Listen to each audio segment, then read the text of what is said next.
Welcome to the Awesomers.com podcast. If you love to learn, and if you're motivated to expand your mind, and heck, if you desire to break through those traditional paradigms and find your own version of success, you are in the right place. Awesomers around the world are on a journey to improve their lives and the lives of those around them.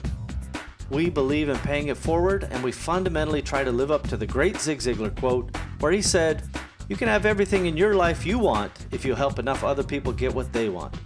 It doesn't matter where you came from, it only matters where you're going. My name is Steve Simonson, and I hope you will join me on this awesomer journey. If you're launching a new product manufactured in China, you will need professional, high-resolution, Amazon-ready photographs. Because Simo Global has a team of professionals in China, you will oftentimes receive your listings photographs before your product even leaves the country.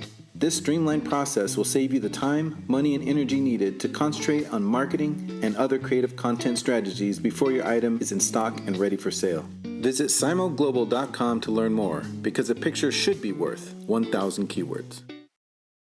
You are listening to episode number 52 of the Awesomers.com podcast series. And as we've established a tradition at this stage, all you have to do is go to awesomers.com/52, and you can see all of today's show notes and details, and get any little links and things that we talk about in today's episode. Now, today, my special guest is Trent Dyrsmid, and I think I got that right, but I never know. And Trent is a serial entrepreneur, husband, and father. His 3 private companies generate millions a year in revenue. Profit Magazine even named Trent's first company as one of Canada's Profit 100 fastest growing private companies the 2 years in a row before he sold it for 7 figures way back in 2008. If you want to discover how to create business systems that will allow you to rapidly scale your e-commerce company, Trent is a great guy to follow. I really appreciate Trent's kind of systemic perspective and his foundation that, the systems run the business and the people run the systems. It's a great testament to his accomplishments that he's been able to systematize and just keep replicating that success over and over again. Welcome back, Awesomers. It's Steve Simonson, and guess what? Today, I'm joined by a very special guest, and his name is Trent Dyrsmid. Dyrsmid? Not even close, Steve. Dyrsmid. Trent Dyrsmid. Son of a gun. I even went and I practiced. All right, so just full disclosure, Trent may not know this, but the audience knows I pretty much mess up most of the guest names. And it's not for lack of trying. I literally went to YouTube, I watched one of your videos, and I thought I had it, and I didn't. So my total has dropped to below 40% for the month. So sorry about that, and I'll get better. Probably not. All right, so Trent, first of all, thank you for joining us. I'd love to have you here, and we've already read in your bio and so forth that you've provided to us, so they kind of have a general idea. But in your own words, kind of tell us where you live and kind of what you do on a day-to-day basis, if you would. Sure. So I am a Canadian living in Boise, Idaho with my wife and family. And I have a couple of different online businesses. We have a pretty successful, rapidly growing Amazon wholesale business. And to make that business successful, I ended up creating an extensive library of standard operating procedures just for our internal purposes. Well, as luck would have it, word got out when I spoke about that at a conference a few years ago. And so that's become a product that is marketed under my Bright Ideas blog and podcast brand, and that product is called Webs. And we've now iterated that product. We've done 2 launches, and now it's going to be in our own software this next time around this fall. And that software is called Flowster, which lives at flowster.app. I like that, Flowster. That's kind of a callback to the old Napster days, huh? Something like it's a play on the phrase workflow. I like it. Yeah, no, it makes perfect sense. Millennials will have to look up what Napster was and how it destroyed the music industry, but I love it. So Flowster, obviously the premise of any system building is getting a good workflow, right? And making sure that step A and B and C, it's all lining up and easy. Is that the principle of that software? Yes, absolutely. If you look at, it doesn't matter what industry you're in or what business you're in, businesses ideally are going to be broken down into repeatable processes. Maybe it's onboarding a new customer. Maybe it's managing a pay-per-click campaign on Amazon. Maybe it's sourcing a new product. or as this morning we had an employee termination. So maybe it's an employee termination, or maybe it's a new hire. Everything that you do in a business is going to be broken down into a process. And I read the E-Myth by Michael Gerber when I started my first company way back in 2001. So I guess that makes me a little older. I'm middle-aged. I'm solidly middle-aged. Okay, I like that. Yeah, well, good marketing.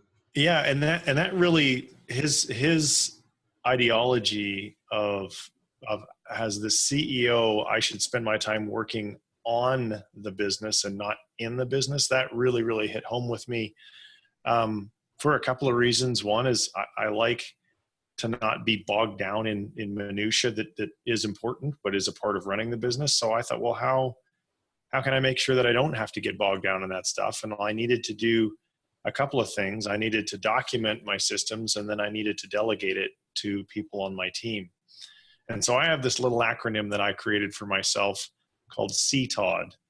C stands for create, T stands for test, O stands for optimize. Oftentimes that's my job.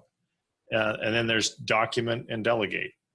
And that, to me, in my world, that's how I like to run my businesses. I don't want to work in any of them, but I'd like to work on all of them.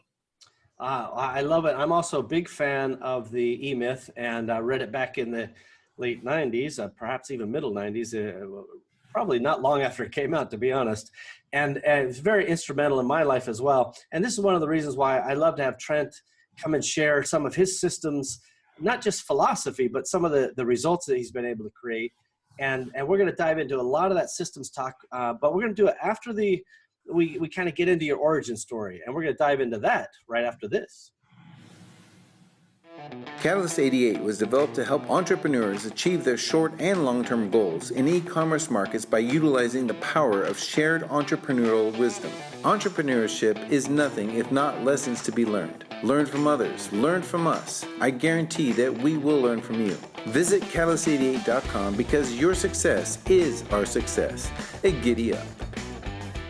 Okay, we're back again, everybody. It's Steve Simonson, and I'm joined by Trent, whose last name will go unpronounced. I'm going to try it again. Dyrsmid.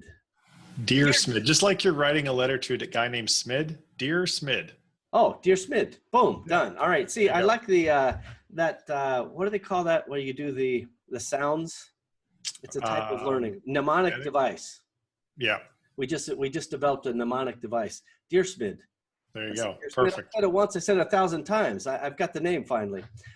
So I want to have you just dive into a little bit of your origin story. And you mentioned that you were from Canada, but where were you born precisely? Langley, British Columbia. All right. That is in the suburbs of Vancouver. It's in the Fraser Valley, which is near the nearest big city is Vancouver, BC. Nice. Okay. And how about your parents? Were they entrepreneurial in nature? What did they do? Not really. My mom never really had a career to speak of. She did work for the government at one point in time. And then my dad, for most of my childhood, was a real estate salesman. So that's somewhat entrepreneurial for sure. Yeah. And he was always moderately successful. Fair enough. Real estate pros have to run out there. They have the crazy hours. It's, you'll hear the stories about the real estate guys. Oh, this guy's making a killing and he works not at all. And I don't think that exists in real estate. You really have to really bust a move to make money in that business. How about any siblings? Any brothers, sisters? Yeah, I have an older brother from the original set of parents. My parents, like many other people, my parents divorced, and I have a younger half sister and a younger half brother that I know a little bit, but we didn't have a whole lot of opportunity in our childhood to interact. We've become connected as adults. How about that? Yeah, it's all kinds of different families. Any of your siblings show entrepreneurial orientation like yourself? Mm-hmm. My brother and sister both work for the government, and my brother works for a building contractor, swinging hammers and building houses. Nice. Okay. The government's almost the opposite of entrepreneurial in many ways. Very much so. Yeah. Very much so. So that's fascinating. How about university? Did you attend college? Nope. Oh, well, geez, if I haven't gone to college, I dropped out after a semester and you haven't, I'm not sure anybody should continue to listen. What possibly could we know? So that's interesting. What what led you not to go to university? I know what it did for me, but, or, why I So I was a big fan of Star Wars, and I wanted to be Luke Skywalker. So the nearest thing to that would be being a fighter pilot. So when I was in high school, my ambition was to get into the military in Canada and become a fighter pilot. And while I was going through, which is a whole nother story, while I was going through the process and I ultimately did get accepted as a pilot, I got a sales job selling office equipment. And much to my surprise, or maybe it wasn't my surprise, I'm not sure, but I was quite successful at it. And so that would have been way back in about 1991. So you can adjust back for inflation. Anyway, I was making about $5,000 a month way back then selling photocopiers.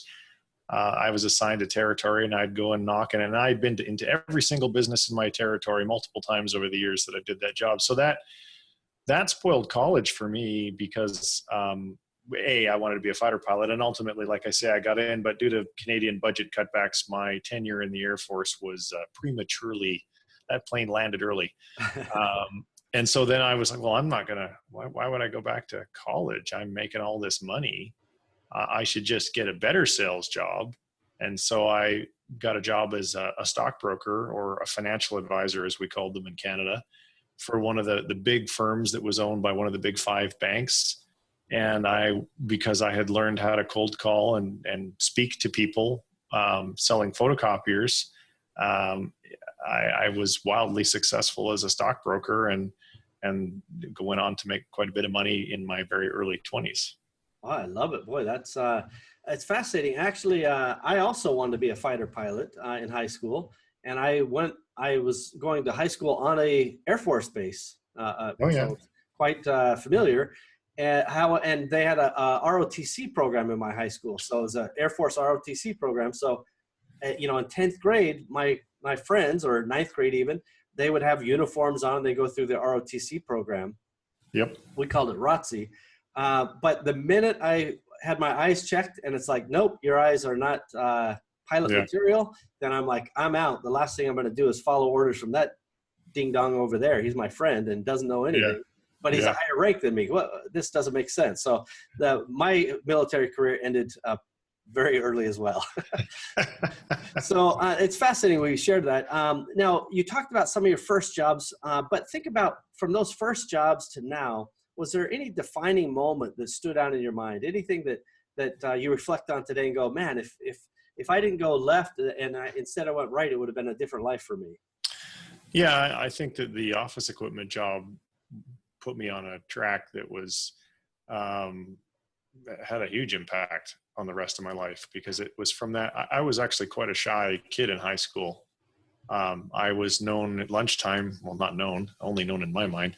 I rather than have to go and talk to people I didn't really know very well or what have you, I would go sleep I'd find a classroom where I could just sleep for the lunch break, so I didn't have to talk to anybody. So I wasn't exactly your outgoing flower, as it were. I had a couple of buddies that I rode dirt bikes with, and those were the only guys I would talk to. Wow, that's probably a new level of introvert there, the sleeping introvert. You can't even find them. Yeah, pretty much. So how do you think that transition happened from that person who's highly introverted to being able to get out there and sell office equipment? Well, I think I will have to credit, I was really into Tony Robbins at that point in time. His personal power stuff had just hit the market, and I was consuming that like crazy. And I was really driven. I didn't want to be poor. We grew up very poor. And I actually wrote a blog post about this the other day. And I, in my little mind at that point in time, poverty equaled violence. We had violence in the household that I really didn't like. And oftentimes it was the byproduct of not enough money at the end of the month. So I thought to myself, well, I don't want to have violence in my life. So I don't want to be poor. So I need to find a way to not be poor. And I didn't know any entrepreneurs. I didn't know what an entrepreneur was, but I knew some people that were in sales, and one of them was selling photocopiers. And so he introduced me to the sales manager, who was also a young guy, maybe 4 or 5 years older than me at the time. And he was, he'd broken every record in the book, and he was making $100,000 a year selling photocopiers. And I was 20 or 21, whatever it was. And like, that's just a ridiculous amount of money. And so I thought, well, I'm going to, if you're going to give me the job, I'm going to do that. And he did. And he was really, really good at training me and role playing with me, and told me what books to read. They didn't have podcasts back then, so I wasn't listening to any of those. I was listening to a lot of tapes. I put the tapes in the cassette of them in the car, and every time I was driving around in the territory, I'd be listening to these tapes all day long. Tom Hopkins was kind of my guy back then. Oh, he had some great sales stories. Still has great sales stories. Yeah. But Tom Hopkins, for those who haven't ever indulged, he's a great sales trainer, highly funny and engaging guy. Mm-hmm. But yeah, very good one. That's a good callback. How to Master the Art of Selling by Tom Hopkins probably made me a couple of bucks by reading that one. And so that led me down a path and having that success. And, and at that point in time, I was, foolish with my money, of course, and spent it on cars and all sorts of things like that. But it just made me want to do more and see how I could be more successful. And I stayed on that path of working for other people in a sales role until I was 29 or 30, somewhere around there. And then what ultimately led to the transition, kind of working from someone else in a very successful atmosphere? By the way, a lot of people would have felt perfectly comfortable with the results you were producing. So there had to be something that pushed you to make a transition. Yeah, the last job I had was a pretty easy job, and I was making about $200,000 a year doing it. And I look back sometimes and I think, why did I leave that job? But it was boring. And I wasn't intellectually stimulated, and that was a problem for me.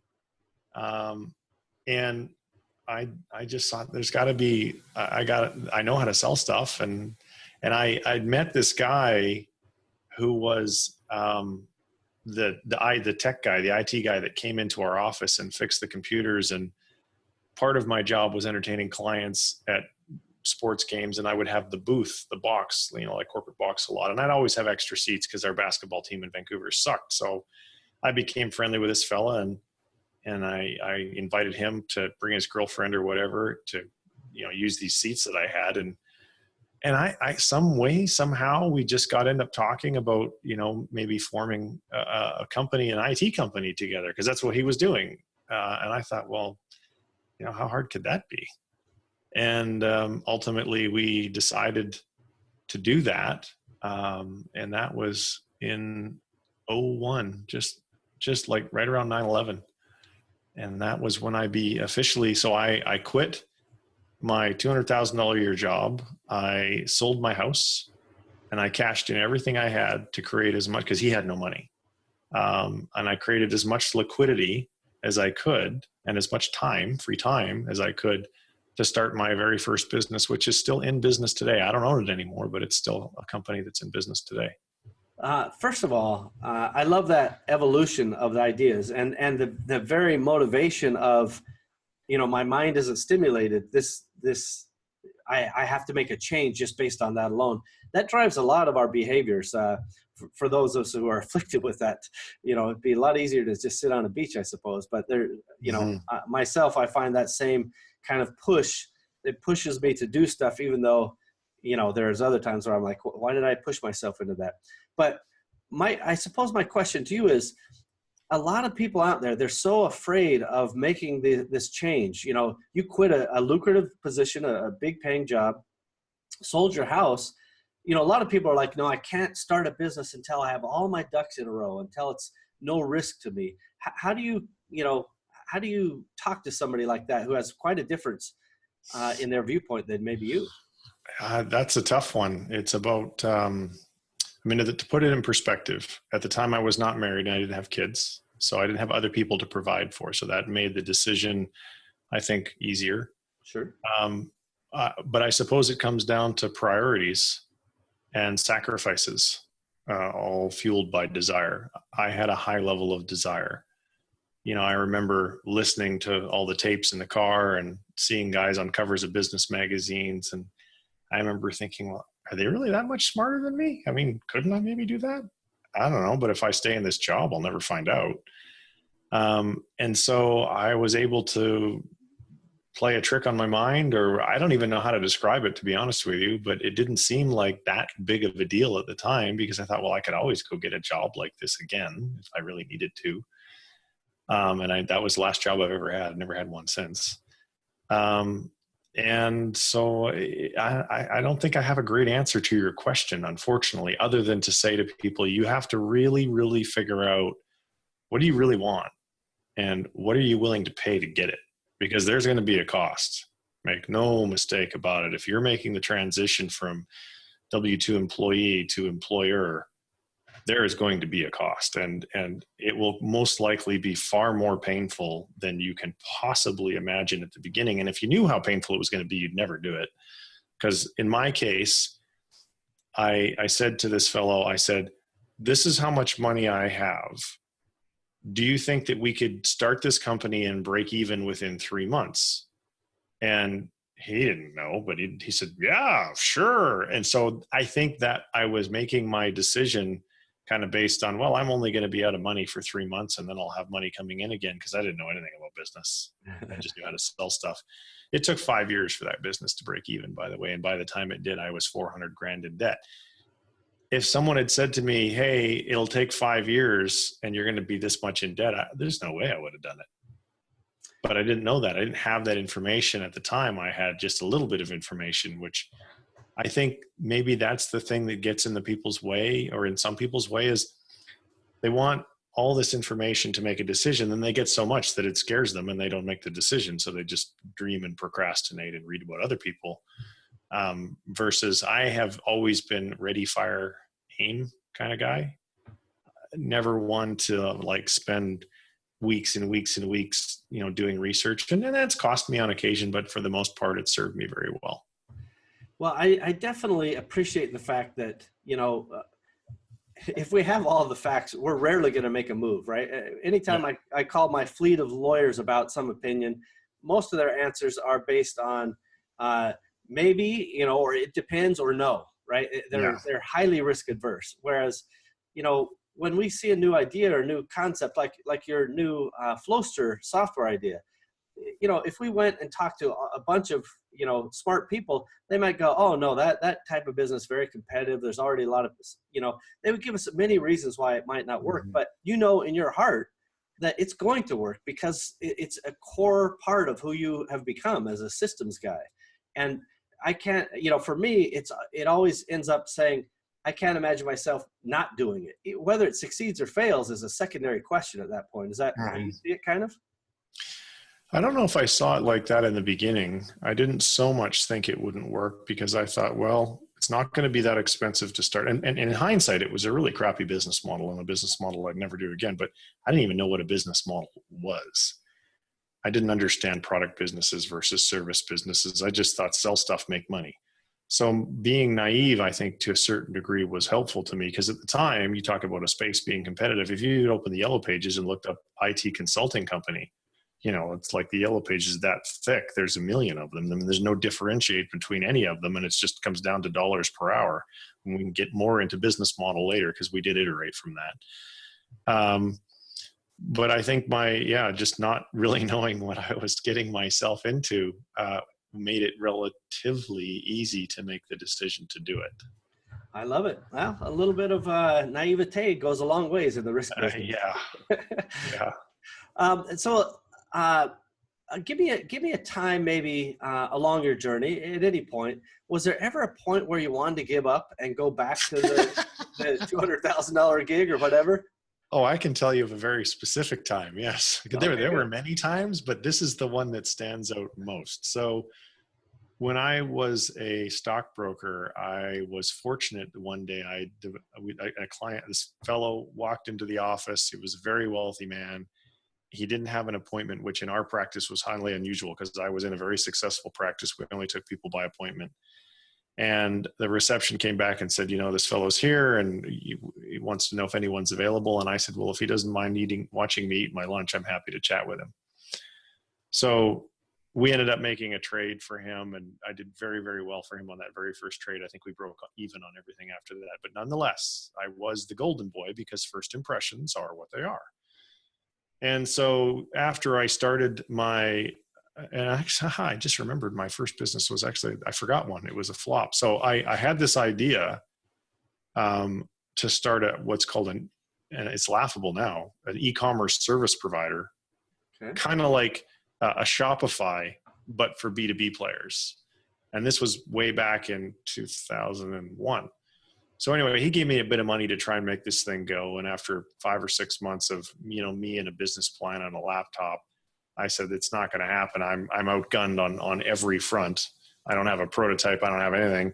So I gave him, what was left of his money back. And then I went off and I did the business that's still, it's called Durand. And I did Durand with that fellow.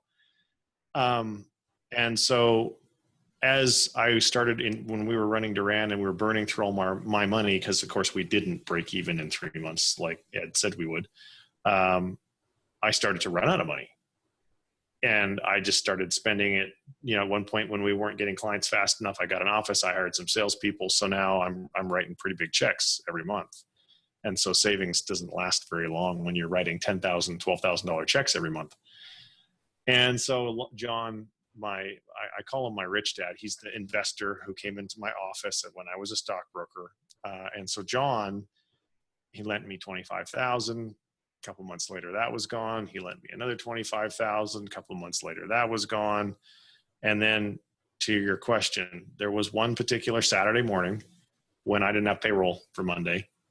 And I went and I had a breakfast with John, who I'd become quite close with at this point in time. I still do business with John to this day, by the way.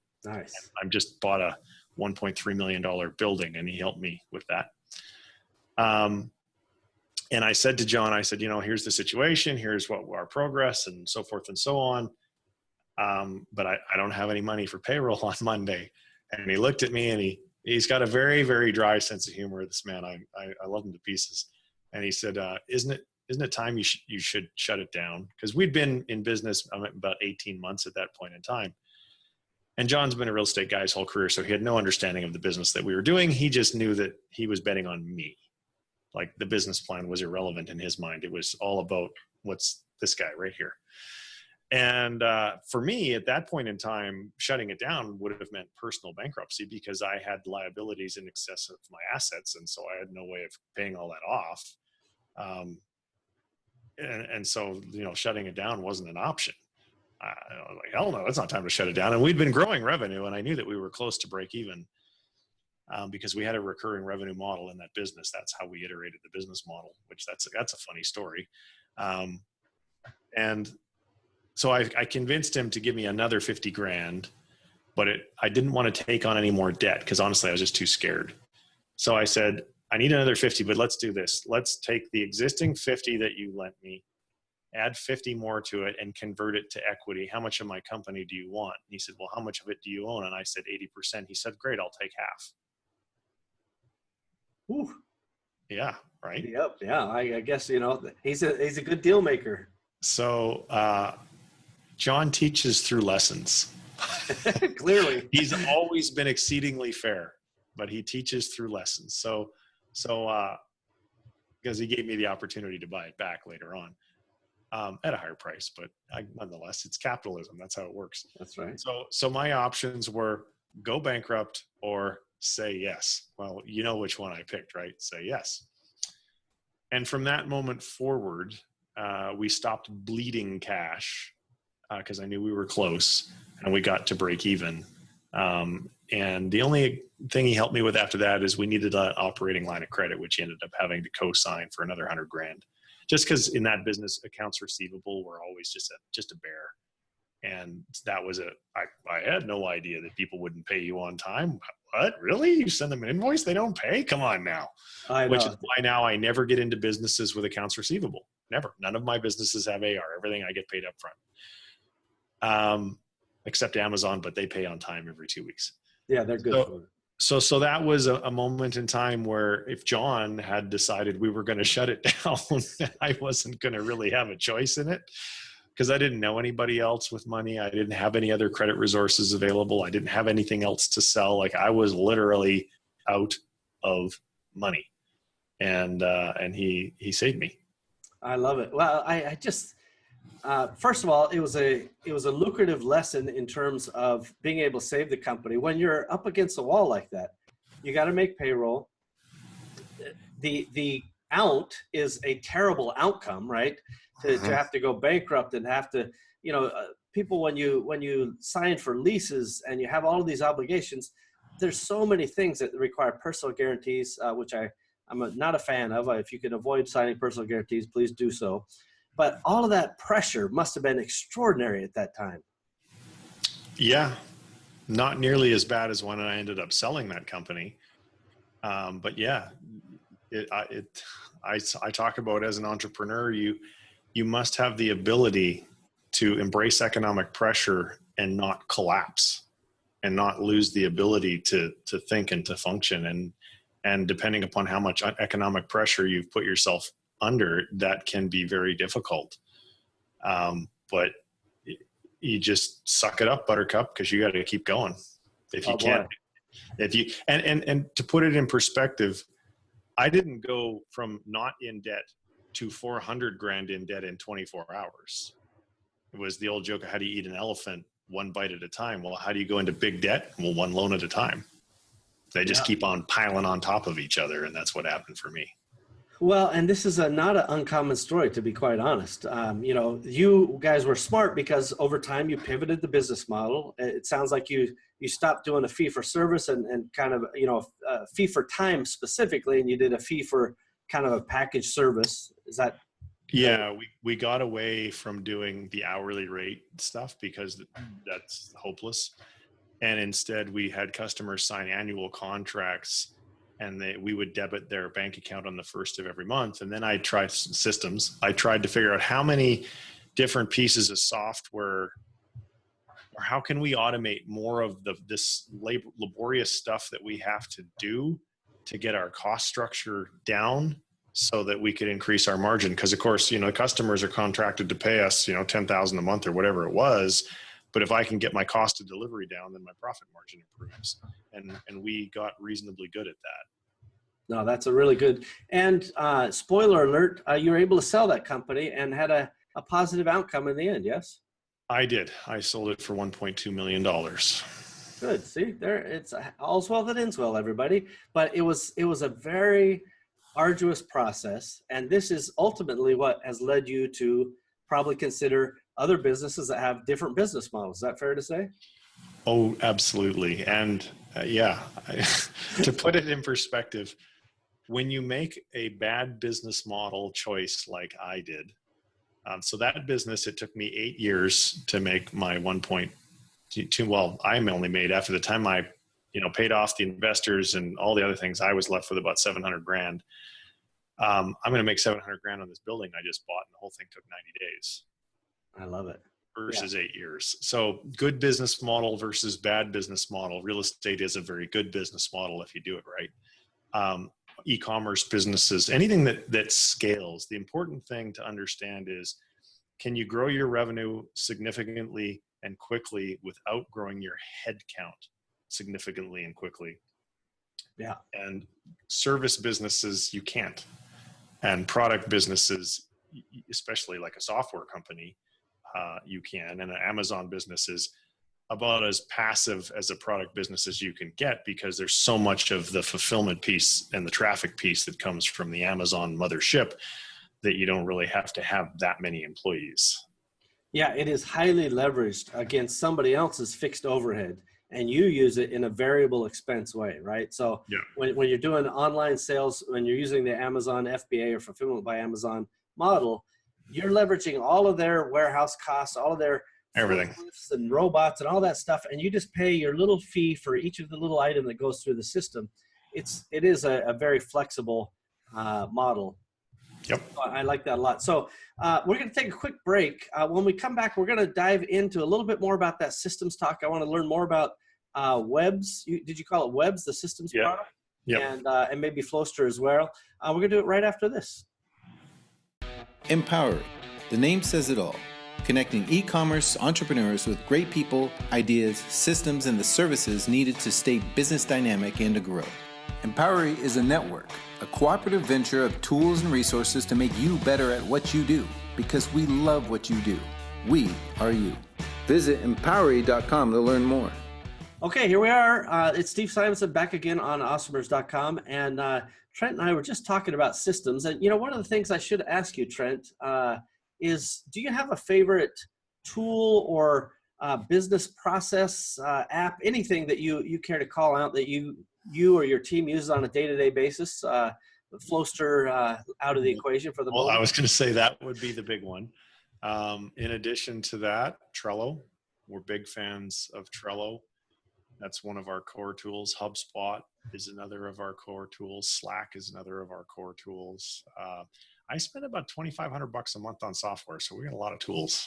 Giddy up. Yeah, I think that's, tools are only good if they're used, and they're used in a systemic way. And that's clearly one of your strengths. We talked about the E-Myth and kind of your maybe that was the beginning of your view of systems as a core part of the running a business. How has that evolved over time from the time you kind of read the book and started thinking about it till now? Well, in the beginning, because my first experience was with an IT company, I didn't know how to do any of the IT stuff that the company did. So there was no opportunity for me to have any role in that. I just said to my co-founder, I said, I want you to document everything. Here, read this book. I want you to document everything. And I never looked at any of those processes because it would have been like reading Russian because I didn't know how to do any of that stuff. And now when I started my Amazon business, that's, I think, when I really went back to the well and embraced it, because I've been using virtual assistants from the Philippines now for, I think like 9 years. And so I'd had a lot of experience with that. And I'd created training videos and other type of things. But when I started this, we were able to go from 0 to 100 grand a month in 5 months, largely because product sourcing, which is in the wholesale model, which is extremely laborious. I just broke it down into steps, and I documented the heck out of every one of those steps because I knew I didn't want to do any of that stuff myself. I knew it wasn't going to be time effective. And I immediately hired, I think it was 2 or 3 or maybe even 4. I don't remember because I had a member of my team doing the hiring for me of virtual assistants. And that was, the business just took off because our output was so high because we had lots of people at $2 an hour following these systems and executing the work in the way that it needed to be done. And then, of course, when you start sourcing products and you start growing revenue, you have all sorts of other things you need processes for. Well, now we're onboarding new suppliers, and now we have shipments, and we have reconciliations, and we have listing optimization, and we have pay-per-click management, and now we have HR, and we have finance, and like all this other stuff just kind of happens. So it was very natural as I hired people, like point upstairs because they'll sit upstairs. It was natural as I hired them to indoctrinate them all into this is how we operate. Like there's a joke in my office, you're not allowed to fart unless you have an SOP for it. And it's kind of true. We literally have an SOP for everything. And I've trained them all on how to create SOPs, and it's absolutely a part of the culture. And I can't even imagine trying to run a business without all of these processes in place. I love it. The personal gas generation SOP coming soon. That's a pretty good one. Now let me ask you this, because I love systems and I love the mentality, and I want to reinforce the customers out there listening that, often our ego gets in the way, or our own ignorance gets in the way. And by that, I mean, when we start doing things, we think we're the only ones who can do it well. We're the only one, if you want something done, you got to do it yourself. All of this kind of stuff is mentally kind of put into our minds, or maybe we think it genuinely. What's your thoughts about that? Well, as a CEO, you get to make lots of choices. And one of the choices that you can make is you can have growth or you can have total control, but you cannot have both. So there are many people out there who are control freaks, and so they don't get any growth. They remain a one-man show, and they get by.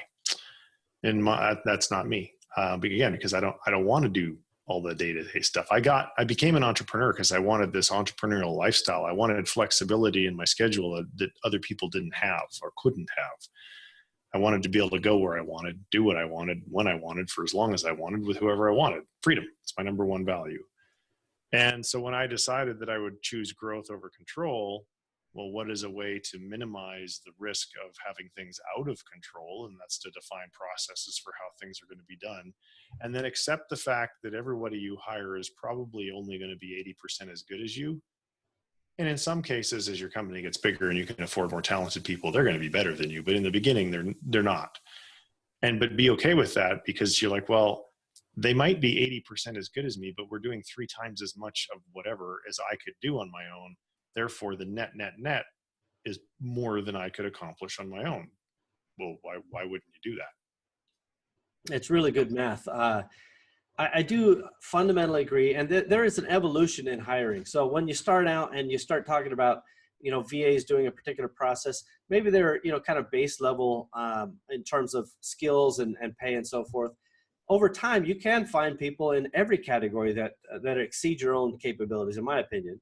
And, and your role as a CEO really should be to find that talent pool and put them into place if you really do want to have a business that's growing and scaling and leveraged, versus just being, kind of the one-man Patton, in your office, right? If you just want to be a commander all the time, it's not as effective as an organization. And I think that's something that people need to understand, that it's possible to do. It's not just a nice dream. It is possible to do it, and you're living proof.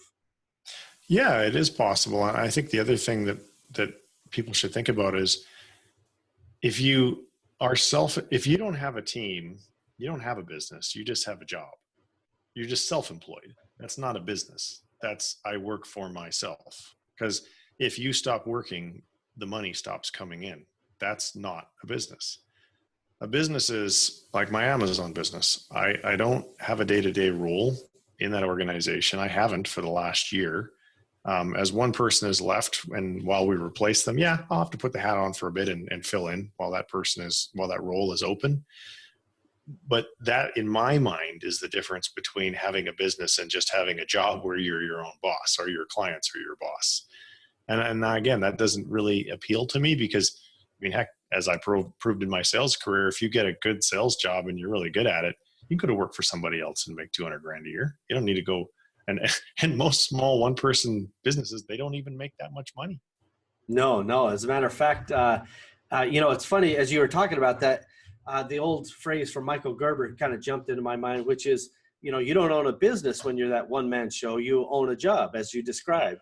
And this idea that, any of us that are trying to put a business together, if we don't take the steps of saying, what we truly want and what we're trying to design in terms of an outcome, then we often find ourselves kind of making ad hoc decisions, and they're not always good decisions.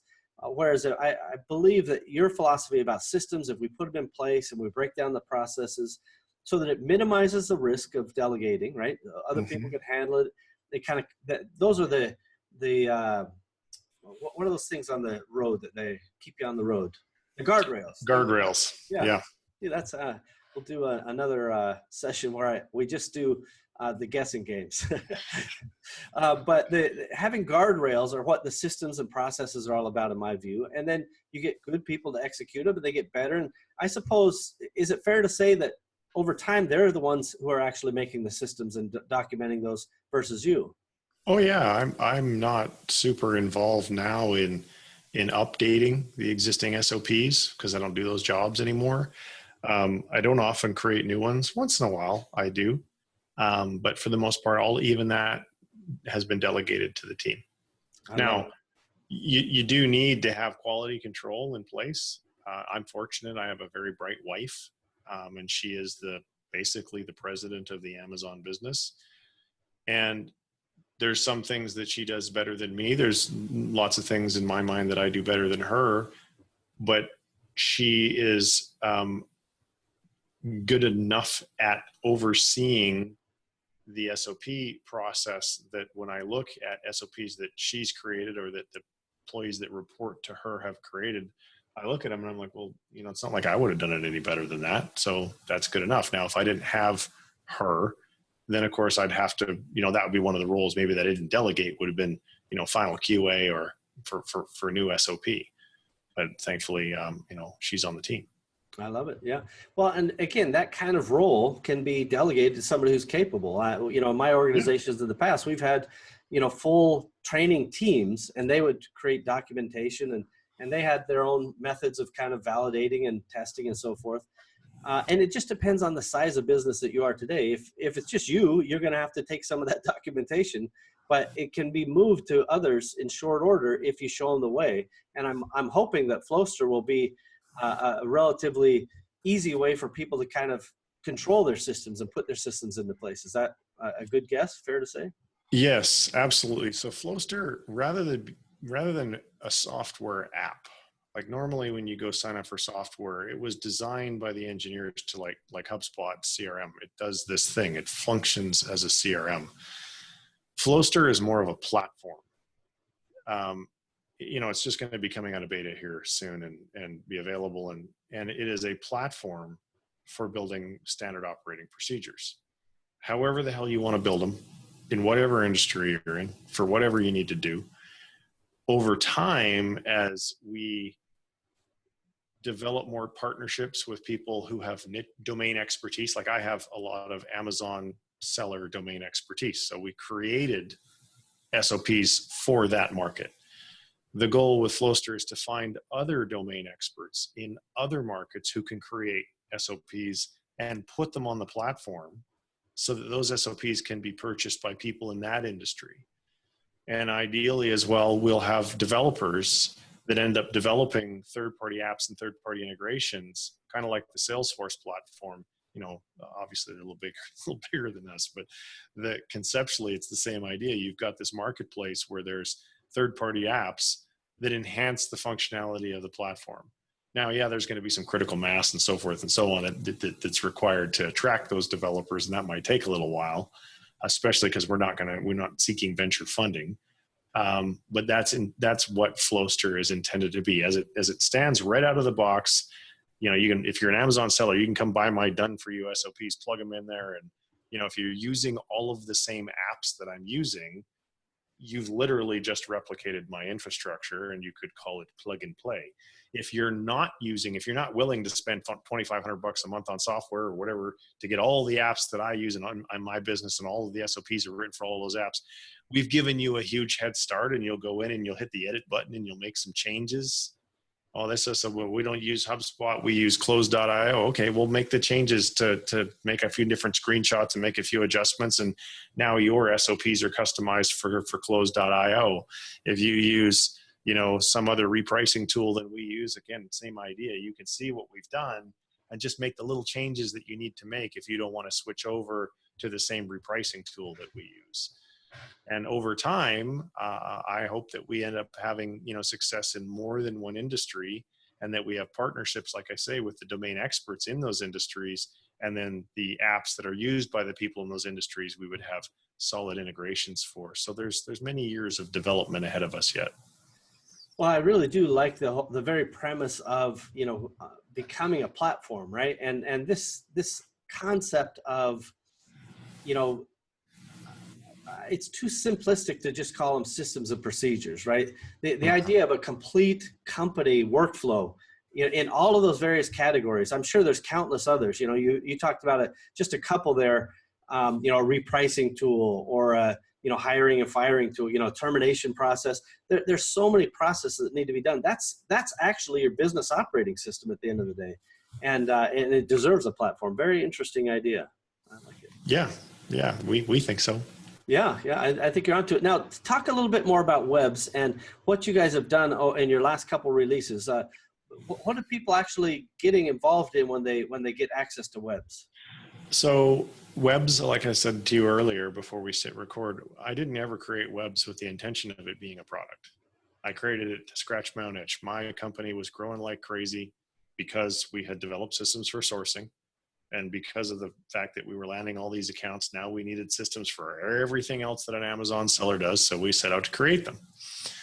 And then I was invited to speak at the Wholesale Formulas annual conference about, to tell my story and of how we grew so quickly. And I got up on stage and I said, hey, everybody, I'm going to explain to you my product sourcing system. It's pretty complicated and I don't have anything for sale at the end. So take good notes. and I proceeded to just info dump for free.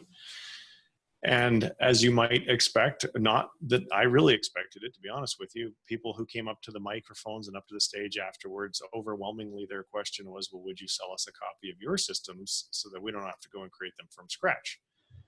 Because we'd put a year into developing them at that point. And I said, well, yeah, let me think about that.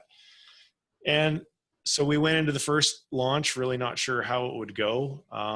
And I'd had no real experience in creating, that level of a product before. And the sales numbers that came in were wildly ahead of our expectations, almost double. And so that right away clued me into the fact that, wow, there's actually quite a demand for done for you SOPs that are specific to a given niche. And so then, we made mistakes. We didn't anticipate that customers wouldn't understand, like Zaps in the beginning. I had created Zaps to save a couple mouse clicks here and there. None of them were mission critical, but I'm such a process nerd. I'm like, hey, if I can save 2 mouse clicks, I'm gonna make me a Zap. Well, and I had worked with Zapier to get Zap templates so that customers didn't have to recreate these things from scratch. Well, it was a nightmare. I mean, they literally couldn't even figure out how to import the Zap templates into their Zap account, and our help desk blew up. And so we were like, that was an awful experience, both for them and for us. And so then we, got rid of the Zaps in the second one and tried to simplify things. And ultimately that's what led to the decision of, I need my own software platform because I need to be able to do these integrations. I need a way to efficiently send updates. I needed a way to efficiently create integrations without people having to rely on Zapier. And yes, we're going to have a Zapier integration. The coding's almost done for the eager beavers and the kids that sit with the propellers on their head like me at the front of the class. But that's not everybody. Not everybody wants to do that. That's not their thing.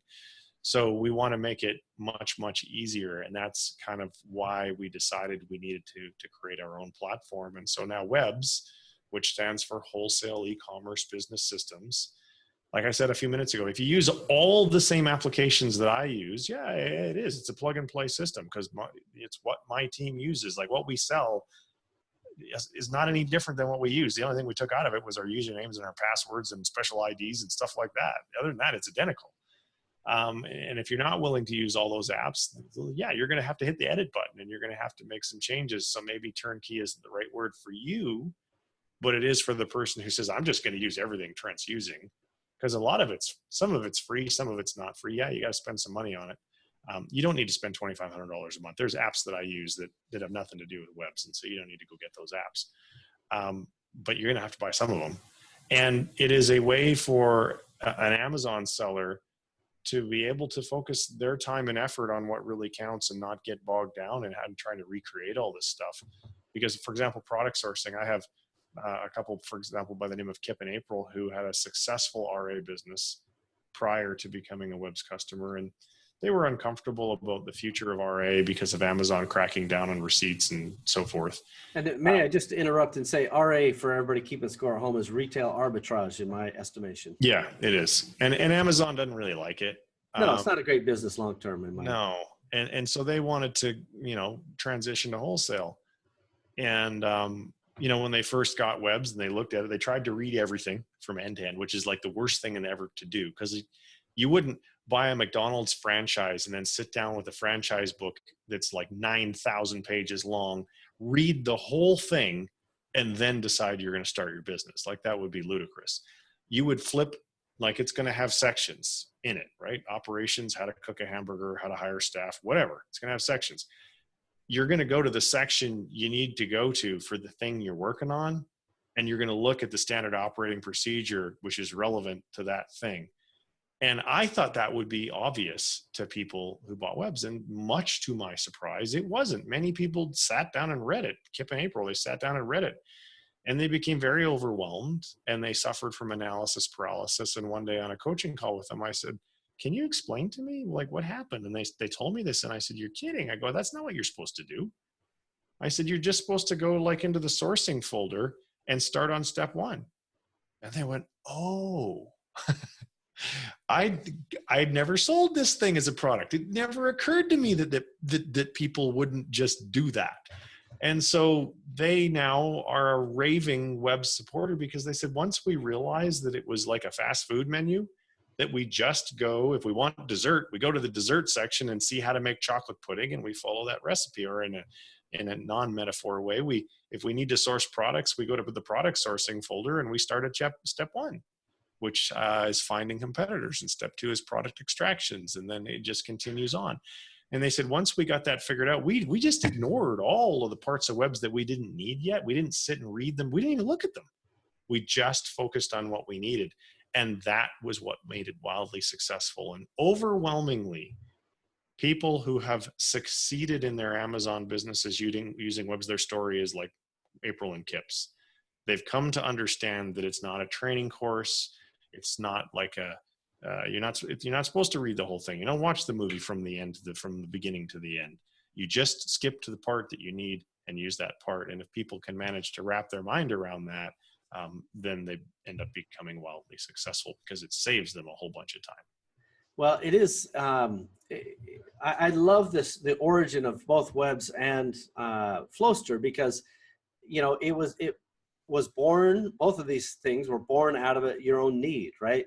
You needed for your own wholesale business systems and procedures, so you wrote them down, and you're really good at it. And you have your own take on it, and then everybody else who got wind of it, they're like, "Hey, you could save me a lot of time. What do I got to pay you to get a look at those?" Right? And this is the done for you. Is a really powerful methodology, and I really encourage people to utilize it where you can, because it's a highly leveraged move. You can't buy time literally, but this is the closest thing to it, because it took you guys an awful long time to build those procedures. Yes? Very much so. Essentially, all this is, it's kind of like buying an Amazon wholesale franchise. Like, if you go to buy a franchise of anything, what do they give you? They give you a formula that has been proven to work, and they give you all of the supporting documentation and training that you require to use that formula to succeed. Yeah, that's hashtag franchise prototype, everybody. Yeah, and so we didn't invent the fact that selling wholesale on Amazon works. It's widely known that that works. So that part of the formula I didn't have to prove to anybody. We then created the operations manual, and now have training material that shows people. This is another thing I didn't understand. I didn't understand that we would need training material to show people how to use an SOP, because when I wrote the SOP, I wrote it so that I could literally just assign it to a VA, and they would start to read the instructions and just do the thing. Who knew? Ironically enough, now we've had to create an extensive library of training videos to talk about the SOPs, which still I don't fully understand how that works, but nonetheless, it's what people required for the most part. So we were very happy to create it to make it easier on them. So much like a franchise, we're providing the operations manual and the training for the manual, and Amazon already proved that selling on Amazon is a good idea. So like I said, we didn't really need to prove that. Yeah, no, it is an evolution. All of these businesses and processes. I just love the fact that you guys are very tuned into what your audience is telling you, right? When you see somebody who it's not lining up, and you just solve the problem. You're like, oh, okay, we'll make some videos, or oh, okay, let me tell you how to actually use this stuff a little bit better. This is a fundamental of a responsive company. So kudos to you guys for making that work. Man, oh man, this has been extraordinarily insightful. I love what you're doing. I want to have you get out your crystal ball before we go. And tell me what the world of Amazon or systems or anything you care to speculate on looks in 5 years. Tell me in 5 years, is e-commerce going to continue to go up? Or are we consolidation coming? Any speculation you care to share? Wow, that's a tough one. I don't know that I've ever had a particularly good crystal ball. I feel confident that e-commerce will continue to grow. I think Amazon has so much of an infrastructure that the lead that they have will be hard to erode unless they get into problems with the Justice Department for being a monopoly. That could be an issue. Third-party sales are not going to go away on Amazon anytime soon, because Amazon makes a lot of money from third-party sellers and they don't have inventory risk. So that's not going away. Where the changes are going to be is it's very competitive. And you are going to have to, I think, focus on a specific niche. I think you're going to have to get very, very good at targeting potential suppliers and putting your sales hat on and showing them why you're the best, why you're the best partner for them to go with. Think of CRM software. Do people still need it? Yeah. Is it super competitive? You're darn right it is, because there's a lot of platforms to choose from. Does that mean that, they all just throw their arms up in the air and say, oh gosh, it's too competitive to continue? No, they just figure out how to be better. So you need to be a person who can figure out how to be better, how to outmaneuver your competitors. And there's lots of different ways to do that. So I see a tremendous opportunity for people who have those skills to succeed as an Amazon wholesale business. Now, maybe you don't want to be an Amazon wholesale. Maybe you're just going to be an e-commerce business. Well, obviously there's a massive opportunity for that as well, because never before has it been easier for someone in their garage to create a brand and take that brand to the global market. I'm in this thing called the Entrepreneurs Organization. And there's a fellow on there, him and his wife spent a couple of years developing menstrual cups. And I mean, gosh, his business is just exploding. I interviewed a guy on my show the other day, the founder of Pop Sockets, these things that go on the back of your cell phone. They're going to sell, he started in 2014, formally. They're going to sell 60 million of these things this year. 60 million. That's a lot. Yeah. I interviewed the founder of Sunfrog, the world's largest t-shirt platform. He did 100 million in his second year. How without e-commerce, how does that even happen? It doesn't. It's amazing. Well, just there's so many routes to get to where you want to go. And this is the thing. Yeah. Fundamentally, entrepreneurs are wonderful problem solvers, or they have to be problem solvers at the end of the day if they're going to kind of get through, right? And I think your predictions, by the way, are really spot on, and opinions that I share. And who knows what the future brings, but I think you've made some pretty good bets right there. Yeah, I want to echo one thing you said there, because it's so important. Because I know there's a lot of people out there who sell training courses, and there's a lot of people who buy training courses. And training courses can be wonderful. But if you are not a problem solver by your very nature, I don't know that no matter how good the training course you're given, I don't know that you'll be successful long-term, because the problem with anyone's training course is every day that goes by, that training course is one day more out of date, because stuff changes all the time.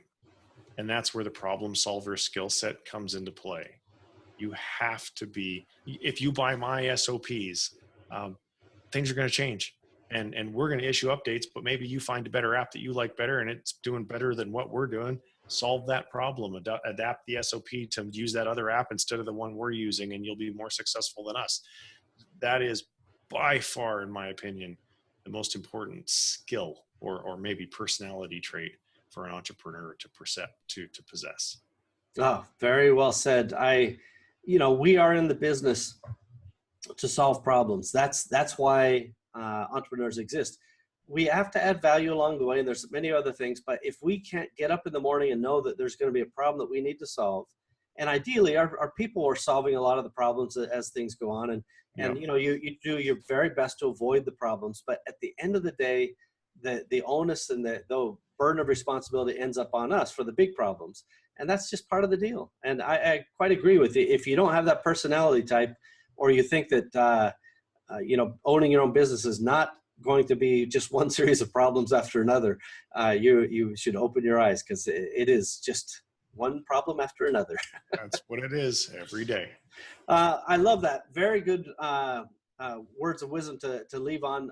Thank you again for your time, Trent. It's been a real pleasure, and I love the systems mentality. I'm a big fan, and we'll make sure we get links to all your good stuff, the podcast and the other things as well, on here for everybody out there to get.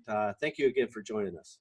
Steve, thank you very much for having me on the show. And I hope that everyone who took the time to invest and listen, I really, truly hope that you got something good out of it. No doubt they did. Awesomers, we'll be right back after this. Hey, Amazon Marketplace professionals, this is Parsimony ERP, and we get one question over and over. Can you please tell me exactly what Parsimony does? Well, we'll try, but this is only a 30-second spot, so we're going to have to hurry. Connect to your Seller Central account and pull all the new orders. Enter the orders with all customer data. Enter all of the Amazon fees and charges. Store them at the item level. Generate profit and loss reports at the SKU level. Automatically generate income statements. Handle multiple companies. Handle multiple brands. Handle multiple currencies. Facilitate budgets and forecasts. Store all customer interactions in a sophisticated CRM system. Manage your supply chain. Project and task management. Maintain an audit log.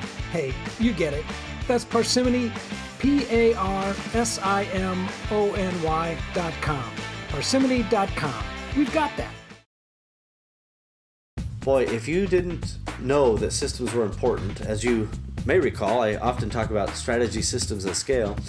Trent is a perfect example that should give you all the support you need to know that systems really are a foundational piece of a successful and highly efficient and therefore profitable operation. Right? Too many times we get kind of mixed up with this idea of how much revenue did I turn over, how much money kind of passed through the top line, but we forget about what trickles down to the bottom line. And ultimately, not just the profit, but our own sanity is the result of good systemization.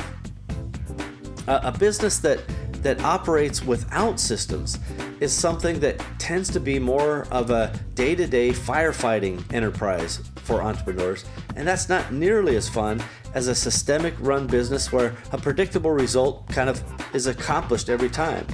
And we used to say, the system runs the business, the people run the system, and if for whatever reason something comes out of the system, something breaks, and we have to handle that with a human, that's okay. We just have to figure it out and decide, is this going to happen over and over? Is somehow the system we have no longer coping with whatever the dynamic changes are in the market? Fine, let's tweak the system. Let's make it better and modify it. But if it's just one of those single times where we need to handle with a human because of some weird anomaly, hey, no reason to systematize that. Just go back to business. Don't worry about it. And that fire's put out. You don't have to worry about it. So really, systemic thinking can be a way of life. And as I mentioned just a moment ago, your own keys to unlocking a sane, sustainable business really, in my view, rely entirely on systems at the core of it and really great people running those systems. Now, this has been episode number 52 in the Awesomers.com podcast series. And as always, just go to awesomers.com/52 to find all of the show notes and relevant details. And you can do that right now. And by the way, don't forget to jump on the mailing list that's there. You get lots of fun little systems, processes, and videos that we send to you at no cost, no obligation. We don't beat you down and try to get you to buy our t-shirts or anything. Just go there and check that out. And as always, the show notes and links that we've talked about will be there as well. Well, we've done it again, everybody. We have another episode of the Awesomers podcast ready for the world. Thank you for joining us, and we hope that you've enjoyed our program today. Now's a good time to take a moment to subscribe, like, and share this podcast. Heck, you could even leave a review if you wanted. Awesomers around you will appreciate your help. It's only with your participation and sharing that we'll be able to achieve our goals. Our success is literally in your hands. Thank you again for joining us. We are at your service.